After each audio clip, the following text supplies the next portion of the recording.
Hola, ¿qué tal? Bienvenidos a Plan Europa. Hoy me acompaña María José Mendoeña, Senior Manager del equipo de fondos europeos de KPMG España. María José, muchas gracias por estar con nosotros. Es un placer tenerte en el programa. Pues un placer participar en esta iniciativa para dar difusión a las acciones relacionadas con los fondos europeos. Muchas gracias, Emilia. Acabamos de cerrar el primer semestre del año y es momento de hacer balance. Y en Plan Europa vamos a contar para ello con el secretario de Estado de Economía y Apoyo a la Empresa, Gonzalo García Andrés. También con Luis Océas, jefe de la Oficina de Proyectos Europeos de la COE, con el que tendremos la visión del tejido empresarial. Repasaremos también las cifras relevantes del semestre y los avances que se han ido registrando en los PERTE. Y no dejamos de lado la actualidad. Hoy repasamos los titulares de los últimos 6 meses.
Como hemos visto en los titulares, España recibirá de la Unión Europea en concepto de subvenciones 7.700 millones más de los inicialmente previstos.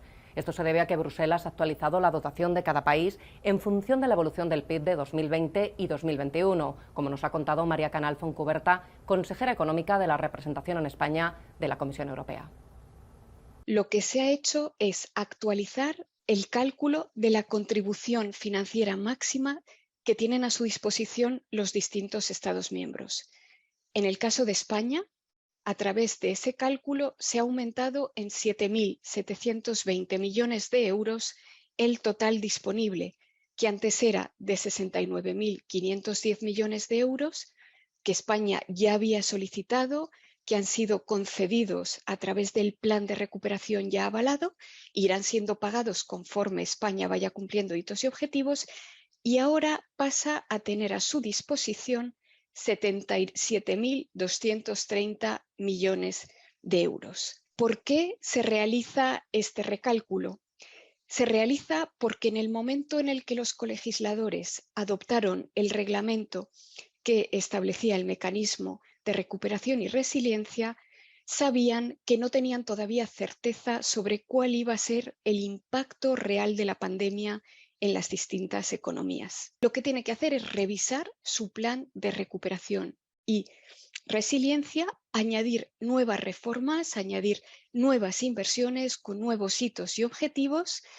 Ese plan revisado tendrá que tener en cuenta responder a los 11 criterios de evaluación contenidos en el Reglamento de Recuperación y Resiliencia que ya fueron aplicados para evaluar el primer plan, y también tener en consideración las recomendaciones específicas que se han hecho a España en el año 2022.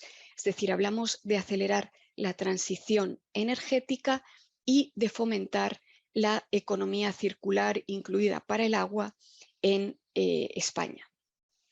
A la vez tendrán que tener en cuenta las nuevas prioridades establecidas en el Plan de Acción REPowerEU, es decir, reducir rápidamente la dependencia energética de Rusia a través de la eficiencia energética y de la aceleración del despliegue de renovables y combustibles alternativos. En principio, si en esa revisión se incluye también la solicitud de los préstamos disponibles, cantidad de préstamos que no se ha visto alterada por este recálculo del 30 de junio, el plazo máximo que tienen los Estados miembros para solicitar el préstamo es el de agosto del 2023, pero se puede enviar un borrador de plan revisado cuanto antes. Una vez se envíe, la Comisión, como ocurrió con el primer plan, contará con 2 meses para evaluar el borrador y una vez adopte una evaluación positiva, el Consejo tiene en principio 4 semanas para avalar dicho plan. En la guía que ha adoptado la Comisión para un poco dar orientaciones a los Estados miembros en las revisiones de sus planes, se les indica que podrá empezar a adoptar acuerdos de financiación o de préstamos sobre la base de este nuevo recálculo de junio del 2022 para las transferencias no reembolsables a partir del enero del 2023, y para eso se requiere una revisión de plan ya avalada. El primer semestre del año nos ha dejado muchas cifras relevantes relacionadas con el plan de recuperación. Si te parece, María José, empezamos a repasarlas por las convocatorias. Pues del movimiento de los más de 12.000 millones que el Gobierno tenía programado movilizar durante el primer semestre del año, podemos destacar algunas convocatorias más relevantes que se han cerrado en este periodo y de las cuales hemos dado cuenta en este programa. Entre estas convocatorias se encuentran los primeros 500 millones de kit digital correspondientes a la categoría 1, empresas entre 10 y 49 empleados. También los cerca de 3.000 millones de la convocatoria de la parte industrial del PERTE-BEC. Las convocatorias y programas de incentivos abiertos en torno al PERTE hidrógeno, que han sido capaces de movilizar 300 millones de euros. Las convocatorias para ayuntamientos y entidades locales de turismo por un valor de 720 millones de euros. O la última, que se ha cerrado la semana pasada, con cerca de 460 millones del programa de apoyo al transporte sostenible y digital. Es decir, solo en estas pocas actuaciones se han movilizado cerca de 5.000 millones de euros. Esto en cuanto a convocatorias, pero si nos referimos a las licitaciones, ¿qué números nos destacas? Pues con respecto a las licitaciones públicas, desde que realizamos el programa hemos visto cómo se ha producido una aceleración en su resolución. Si entre 2020 y 2021 se resolvieron 962 millones, solo en los primeros 6 meses de este año esta cifra se ha multiplicado por más de 6. Se ha llegado a licitar más de 6.200 millones de euros. Muchas de las noticias de este primer semestre tienen que ver con los PERTE, esos proyectos tractores con los que el Gobierno quiere lograr la recuperación y la transformación económica. En este primer semestre ha habido muchos avances, María José. De los 11 PERTE diseñados por el Ejecutivo, ¿cuántos se han aprobado en este primer semestre? Pues Emilia, de estos 11 PERTE de los que hablabas, 7 han sido aprobados con el Consejo de Ministros en estos últimos 6 meses. Por orden de aprobación, estos han sido el PERTE agroalimentario, la economía de la economía de la lengua, economía circular, industria naval, digitalización del ciclo del agua, semiconductores y economía social y de los cuidados. Muchos de los cuales se han analizado ya en el Plan Europa. No todos, sin embargo, están en el mismo estado de desarrollo. ¿En cuáles se está avanzando más? Por volumen de convocatorias, podríamos decir que los más avanzados sin duda son el PERTE del vehículo eléctrico y conectado y el PERTE de energías renovables, hidrógeno renovable y almacenamiento. Ambos fueron aprobados en la segunda mitad del 2021. El desarrollo del PERTE BEC no solo es relevante por la gran convocatoria de su parte industrial que ya se ha cerrado, sino también por otras adicionales de este gran proyecto tractor como son los MOVES 2, los MOVES 3 y Singulares, que trabajan tanto por la investigación y desarrollo como por la renovación de flotas, instalación de puntos de recarga en combinación con las comunidades autónomas. En cuanto al PERTE de energías renovables, hidrógeno renovable y almacenamiento, también se han puesto en marcha varias convocatorias, las gestionadas para la eficiencia energética a través de las comunidades autónomas, así como las convocatorias que han ido saliendo en los meses pasados para la implementación de la cadena de valor del hidrógeno. Queremos hacer balance del primer semestre, pero también queremos mirar al siguiente. ¿Qué avances esperan, María José, en cuanto a los PERTE en este segundo semestre del año? Estamos esperando que haya mucho movimiento alrededor de las convocatorias de todos los PERTE. Por ejemplo, el PERTE agroalimentario ha sufrido varias modificaciones de contenido y cuantía desde su aprobación, pero todavía estamos esperando a sus órdenes de bases regulatorias. De igual manera, estamos expectantes a las convocatorias relativas a los PERTE de la economía de la lengua, aprobado a inicios de marzo, además de toda la información relativa al PERTE de economía de los cuidados y de la economía circular. Finalmente, debemos estar atentos al efecto que el dinero público ya repartido tiene sobre la inversión privada para llevar a cabo todos estos proyectos tractores.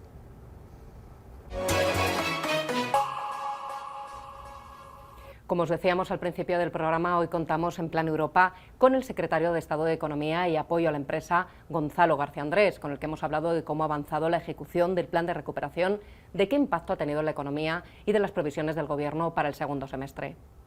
Ha ido muy bien la ejecución en un semestre que ha sido fundamental, porque claramente con la guerra de Rusia en Ucrania pues, las perspectivas económicas han cambiado. En este entorno se ha acelerado el despliegue del plan de recuperación, de las inversiones y de las reformas estructurales y hemos alcanzado la velocidad de crucero. España está y sigue a la cabeza en el despliegue del plan en la Unión Europea, ¿no? Tanto de las inversiones como de un gran programa reformista. Hemos sido de nuevo el primer país en solicitar el segundo pago con cargo a 40 hitos y objetivos cumplidos, sobre todo de reformas estructurales, y recibiremos en los próximos días 12.000 millones de euros adicionales que se añaden a los 10.000 millones que ya recibimos a finales del año pasado.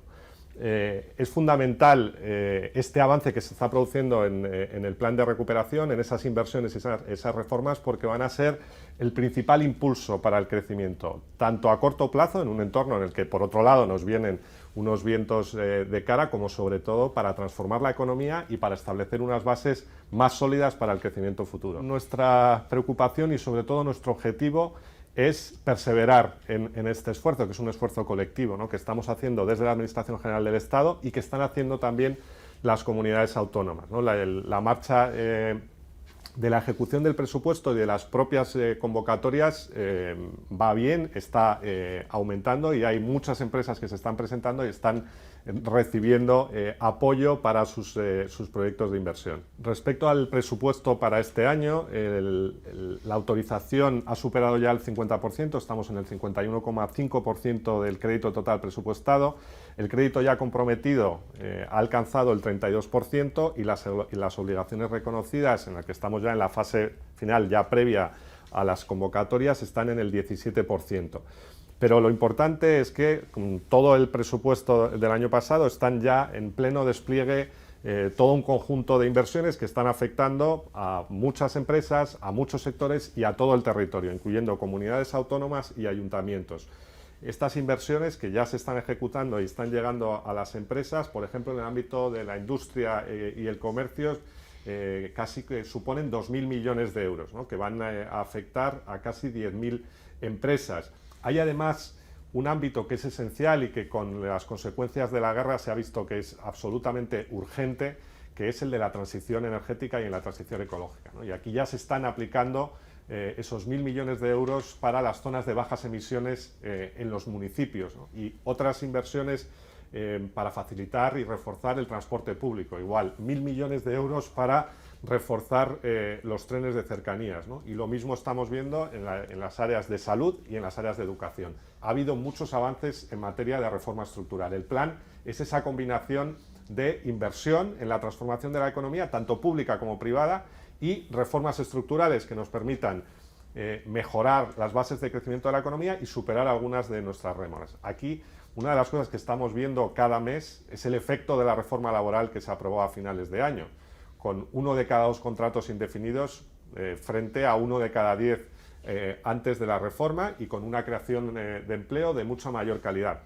Estas reformas, como la laboral, se han ido además avanzando y profundizando en el primer semestre. Se ha aprobado la Ley Orgánica de Formación Profesional, que culmina una gran reforma en un ámbito que lo necesitaba mucho, como el de la formación profesional, y la semana pasada se aprobaron en el Pleno del Congreso 2 proyectos de ley fundamentales en el paquete de reforma de clima de negocios, ¿no?, la Ley Crea y Crece y la reforma concursal. Estas reformas van a permitir que las empresas, todas las empresas, también las pequeñas y medianas, puedan subirse al tren de la recuperación y puedan crecer y contribuir a la creación de empleo y a la inversión. El plan es un gran proyecto que tiene impacto económico en distintas fases, ¿no? El año pasado ya, simplemente con el inicio, ¿no?, con la aprobación del plan, ya tuvo un efecto sobre las expectativas, ¿no? Esto se ve perfectamente en la evolución del empleo y también en la evolución de la inversión, en particular la inversión en bienes de equipo. Es muy anormal que la inversión en bienes de equipo esté en los niveles que está, que son máximos históricos. Eso se debe a la anticipación para las empresas y para los consumidores de los efectos del plan, ¿no? Al mismo tiempo ya estamos viendo, y lo vamos a ver con más intensidad a partir de este segundo trimestre y de los siguientes trimestres, el efecto directo que tiene en la inversión pública y apoyo a la inversión privada. Esto además va a tener un efecto anticíclico, porque efectivamente por la subida de los precios de la energía y por la inflación, pues la actividad claramente se ve afectada, pero el plan va a compensar, ¿no? Eso era uno de los elementos básicos del planteamiento que hizo el gobierno español con el plan, que tenga un efecto a corto plazo y que tenga el efecto a medio y largo plazo. Y como decía anteriormente, posteriormente no solo vamos a tener un efecto con el plan y lo vamos a ver en el crecimiento del PIB y del empleo, sino que lo vamos a ver en el crecimiento potencial futuro, ¿no? Y esto es, por ejemplo, lo que estamos viendo con la reforma laboral, ¿no? Estas reformas no solo tienen un efecto en el año en el que se aprueban, sino que van a tener un efecto duradero. En conjunto, el plan de recuperación en España, pero también en el conjunto de países de la Unión Europea, es nuestro principal instrumento para impulsar y seguir alentando, ¿no?, y alimentando el crecimiento de la actividad y del empleo en un entorno que, como sabemos, pues es muy complicado por otro lado. Esta adenda que estamos preparando y que se presentará a lo largo del segundo semestre va a incluir las inversiones para utilizar esas transferencias adicionales del ajuste a las que usted se refería, esos 7.700 millones de euros, Después habrá otro volumen adicional, que todavía no está decidido, de transferencias para utilizarlo en el REPowerEU, es decir, en ese conjunto de iniciativas para acelerar la transición energética, para reducir la dependencia energética de Rusia, y en conjunto tendremos que incluir esas inversiones y después, además, la solicitud de los préstamos que han estado a disposición de España y de otros países. Es muy importante entender que los préstamos hay que reembolsarlos y, por tanto, los proyectos que se financiarán con estos préstamos serán mayoritariamente de instrumentos financieros, para que efectivamente esto no suponga un aumento del gasto público. La adenda que estamos preparando es un complemento, un refuerzo a todo el proyecto y el proceso de transformación que supone el plan de recuperación, pero que está adaptado a las necesidades del tiempo que vivimos y las más acuciantes, ¿no? Claramente esas acciones estructurales van en la línea de respuesta que necesitamos para adaptarnos a esta situación energética. Y el concepto fundamental es el de reforzar la autonomía estratégica de España y de la Unión Europea, tanto en el ámbito industrial como en el ámbito energético. En el ámbito industrial, lo que hará la adenda será reforzar los PERTEs, ¿no? Esos proyectos estratégicos de transformación económica. El Gobierno ya ha aprobado 11 de estos proyectos. Uno de los últimos es el PERTE Chip, que son más de 12.000 millones de euros para un proyecto muy ambicioso, que es convertir a España en un centro de diseño y de producción de semiconductores, cuya escasez hemos sufrido durante el último año y estamos sufriendo todavía en industrias como la automoción y en muchas otras, ¿no? Entonces, uno de los ejes de la adenda va a ser reforzar estos PERTEs, y el otro de los ejes es reforzar la autonomía en términos energéticos, ¿no? Reforzar las interconexiones gasistas y eléctricas españolas con la Unión Europea, ¿no? Para que podamos aprovechar al máximo el potencial que tiene España de canalización de energías hacia la Unión Europea. Y meter todas estas inversiones del REPowerEU, que lo que van a hacer es acelerar la generación de energías limpias, hidrógeno verde y otras tecnologías, acelerar también en eficiencia energética. Es muy importante en este entorno que gastemos mejor y que consumamos mejor la energía, y en conjunto estos son los objetivos de la adenda en la que estamos trabajando. Bueno, fundamentalmente va a ser reforzar los ya aprobados y algunos de los últimos dotarles en gran medida de sus recursos, que una parte serán transferencias y otra parte serán instrumentos financieros también para apoyar las inversiones privadas. Se está todavía definiendo y negociando en Bruselas. Estas son, digamos, todas las acciones que la Unión Europea está poniendo en marcha para responder a la emergencia energética, ¿no? Que sobre todo tratan de reducir la dependencia, aumentar la generación de energías limpias y consumir de manera más eficiente. Va a haber fondos adicionales, se está viendo cómo se distribuyen, de manera que esas transferencias irán a esos objetivos que forman parte ya de nuestro propio plan. Es decir, como saben, en nuestro plan el 40% de la inversión se dedica a la transición verde, y tenemos toda una serie de líneas que además están conectadas con el Plan Nacional de Energía y Clima, de desarrollo de energías renovables nuevas, de investigación, de almacenamiento y de eficiencia energética. De manera que en nuestro caso, afortunadamente, esto no se trata de innovar y de hacer algo, de cambiar el rumbo, sino de perseverar, profundizar y hacer más rápido lo que ya estábamos haciendo. En Plan Europa queremos contar también con la visión de las empresas sobre cómo ha avanzado el plan de recuperación en el semestre. Y para ello hemos hablado con Luis Socias, jefe de la Oficina de Proyectos Europeos de la COE. Está llamado a ser el año de la velocidad de crucero de los fondos europeos. Está claramente impactado por cuestiones vinculadas sobre todo con la inflación y con el coste de las cadenas de suministro y los costes sobre todo de producción.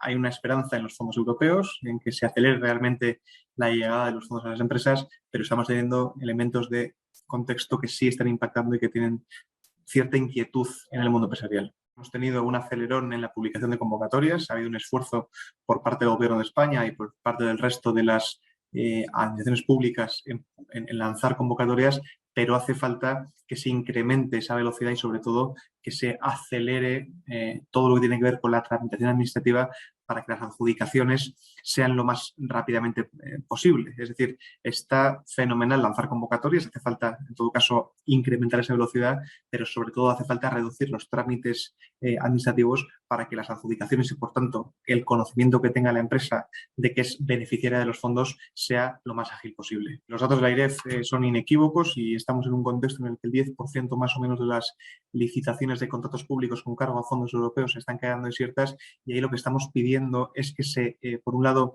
se incrementen los presupuestos de las licitaciones, porque hay fondos disponibles para poder ser ejecutados de manera amplia, y en segundo lugar, que se priorice la evaluación de los criterios técnicos por encima de los económicos para garantizar que hay unos presupuestos razonables. Las empresas necesitan confianza y certidumbre, y lo que estamos empezando a ver es que está habiendo un freno en la inversión motivada por la falta de seguridad vinculada sobre todo a la inflación y al alza de precios. Y es evidente, y un ámbito específico en el que se demuestra esta cuestión tiene que ver con las licitaciones de contratos públicos. Se está viendo ejemplos en Castilla-La Mancha, por ejemplo, en el que se quedan paradas obras o se quedan desiertas licitaciones porque no tienen el presupuesto suficiente y la certidumbre suficiente de que ni revisando los precios derivado del incremento de materias primas pueda ser satisfactorio para la empresa y no pierdas dinero a la hora de ejecutar una obra. Es importante reducir la atomización de convocatorias. Estamos en un contexto en el que se lanzan diferentes convocatorias muy numerosas con cuantías pequeñitas que dificulta que una empresa, una pyme, sobre todo un autónomo, sea capaz de presentar su proyecto. Sería deseable reducir el número de convocatorias, pero incrementar sus presupuestos para facilitar que hay concurrencia y que hay participación elevada de las empresas. En segundo lugar, hace falta una mayor adaptación de las convocatorias a la realidad territorial. Es decir, hace falta que cada comunidad autónoma tenga convocatorias donde el objeto esté centrado en las necesidades de su tejido productivo. Evidentemente, las necesidades de la industria en Cantabria, en Canarias y en la Comunidad Valenciana no son las mismas, y hace falta que haya una mayor capacidad de adaptar el objeto de la convocatoria a esa realidad territorial.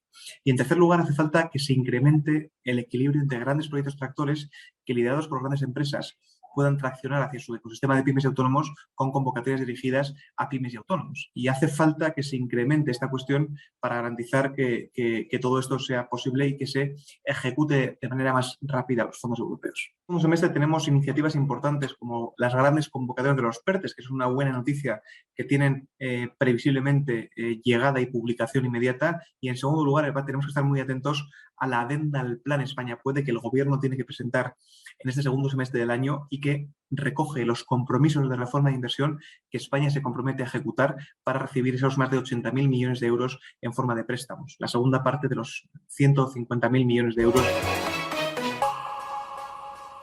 Antes de despedirnos, repasamos la agenda. ¿De qué hay que estar muy pendiente, María José, en los próximos días? Pues yo diría que en los próximos días tenemos que estar muy pendientes de las convocatorias que están abiertas con respecto a los programas de incentivos de I+D, de tecnologías audiovisuales y de los videojuegos. Estos son 30 millones en ayudas que ponen de manifiesto el arranque y la importancia que se quiere dar al proyecto del Hub Audiovisual de España. El plazo para presentarse acaba el 12 de julio. Mientras que también está abierta la segunda convocatoria del programa de transformación aeronáutica, en este caso hasta el 28 de julio. Este PTA tiene una cuantía de 80 millones de euros para proyectos de I+D en cooperación empresarial de este sector. Por no hablar de los 7.700 millones que hemos recordado al principio del programa, que recibiremos tras la actualización de los cálculos de la Comisión por haber sufrido un impacto en la pandemia mayor del esperado y cuyo destino todavía desconocemos y tenemos que ver cómo se aplica en el plan de recuperación. Hasta aquí un nuevo programa de Plan Europa. Nos vemos en septiembre ya. Gracias, María José, por acompañarnos. Muchas gracias, Emilia. Ha sido un placer tenerte con nosotros. Un placer para mí también. Os dejamos con las claves del programa. En el caso de España, a través de ese cálculo se ha aumentado en 7.720 millones de euros el total disponible, que antes era de 69.510 millones de euros, que España ya había solicitado, que han sido concedidos a través del plan de recuperación ya avalado, irán siendo pagados conforme España vaya cumpliendo hitos y objetivos, y ahora pasa a tener a su disposición 77.230 millones de euros. En los próximos días tenemos que estar muy pendientes de las convocatorias que están abiertas con respecto a los programas de incentivos de I+D, de tecnologías audiovisuales y de los videojuegos. Estos son 30 millones en ayudas que ponen de manifiesto el arranque y la importancia que se quiere dar al proyecto del Hub Audiovisual de España. El plazo para presentarse acaba el 12 de julio. Ahí el concepto fundamental es el de reforzar la autonomía estratégica de España y de la Unión Europea, tanto en el ámbito industrial como en el ámbito energético. Uno de los ejes de la adenda va a ser reforzar estos PERTEs, y el otro de los ejes es reforzar la autonomía en términos energéticos, ¿no? Reforzar las interconexiones gasistas y eléctricas españolas con la Unión Europea, ¿no? Para que podamos aprovechar al máximo el potencial que tiene España de canalización de energías hacia la Unión Europea. Y meter todas estas inversiones del REPowerEU, que lo que van a hacer es acelerar la generación de energías limpias, hidrógeno verde y otras tecnologías, acelerar también en eficiencia energética. Es muy importante en este entorno que gastemos mejor y que consumamos mejor la energía. Está fenomenal lanzar convocatorias, hace falta en todo caso incrementar esa velocidad, pero sobre todo hace falta reducir los trámites administrativos para que las adjudicaciones y por tanto el conocimiento que tenga la empresa de que es beneficiaria de los fondos sea lo más ágil posible.